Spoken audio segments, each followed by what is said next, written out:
So ayun mga pepe, so this coming 2025 nga is Year of the Snake. So susubukan natin ulit gumawa ng customized t-shirt natin, which is for the next year occasion na New Year.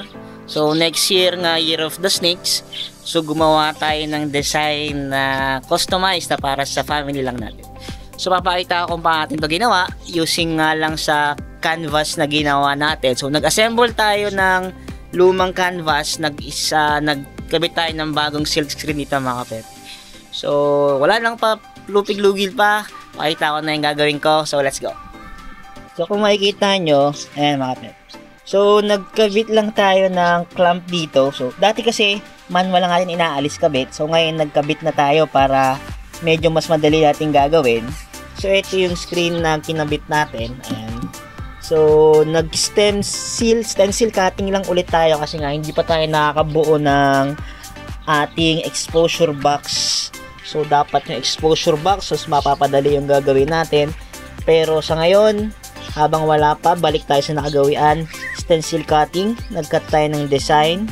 So, dito gumawa tayo ng 5. Dahil 5 color kailangan natin. So, 5 sticker paper ginamit natin at kinat natin manually. So ito yung napili nating color ng t-shirt. Ito parang blue, dust blue, medyo kahawig lang sa color of the year natin. So mag-first coat tayo ng orange. Alagay natin dito, pakita ko mamaya.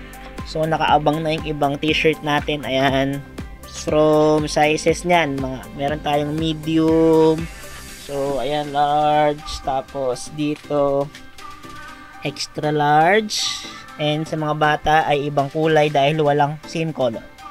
So ito yung design niyan, medyo cut na, pakita ko na din. So ayan, so pabaliktad lang cut niyan. Yeah, ayan, dapat ang design natin nakabalik. So let's go mga pepe, samahan niyo ako. Let's go. So yun mga pepe, so mag-start na nga tayo. Meron tayo dito, ayan, squeegee pad na kahoy lang at goma. So meron dalawang pwedeng magamit, itong isa, the rest is yung parang aluminum na medyo mahal. So ito lang tayo dahil din naman tayo nagbe-business, we just customizing our own used t-shirt design na kailangan lang natin for the upcoming events. So let's go mga pepe.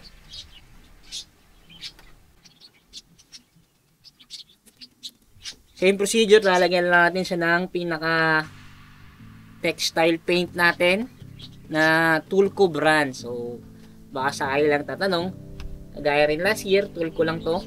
Same lang to nung nagamit nating last year at nagdagdag lang tayo ng ilang kulay.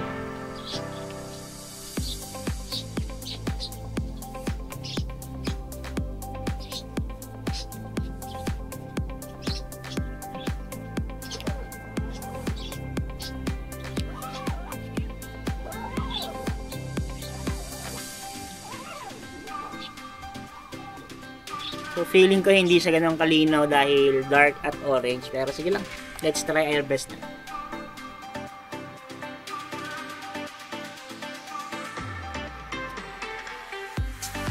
Ayun na, hindi siya kita nakita. Siguro mag white muna tayong base tapos orange to follow. Ito yung tsura niya. Pag inangat natin, ayan, parang wala. So back to start tayo, white and orange, let's go. So ayan, bali nagawa tayo ng panibagong kulay dito, medyo light orange na, nag-shade tayo o nag-mix ng orange at white. Ayan mga pepe, kinalabasan.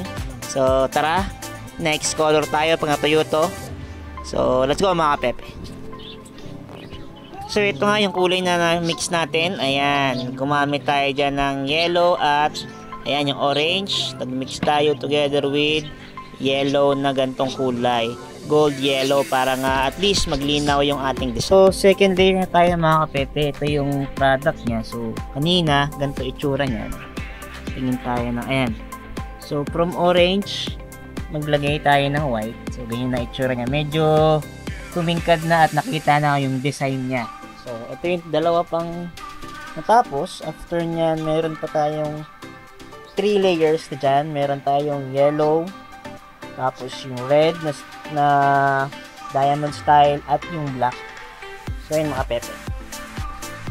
mga pepe. So galing dito, i-match lang natin yung design natin. So ayan. So tsaka natin siya pahiran ng white. Ilang stroke lang, depende sa inyo. So medyo hindi pantay itong screen ko, kaya ina-adjust ko na lang. So ayan. So after nyan, hanap natin dahan-dahan. Ayan.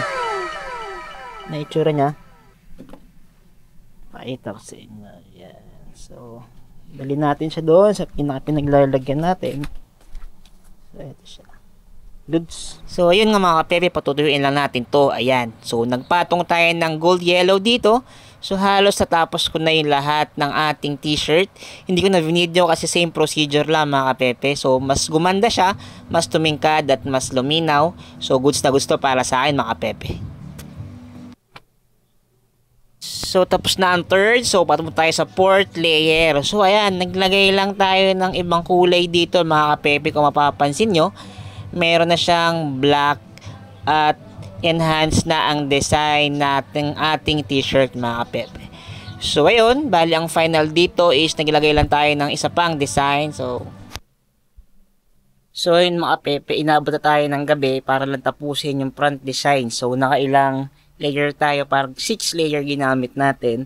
Nag-start tayo sa may color orange, yellow, white, red, and black. So pakita ko sa inyo mga kapepe.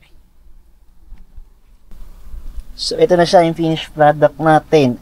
So, mukha siyang dragon na snake. So, nag-color parang brownish yellow siya kasi nahirapan tayo mag-combine ng orange kasi hindi masyadong visible sa ating color ng t-shirt. So, bali, ayan yung design. So, sa mga bata, itong kulay dahil walang ibang kulay. So, ayan. So yun mga pepe, so sana nagustuhan nyo to. So next vlog, at yun lamang, let's go, ingat.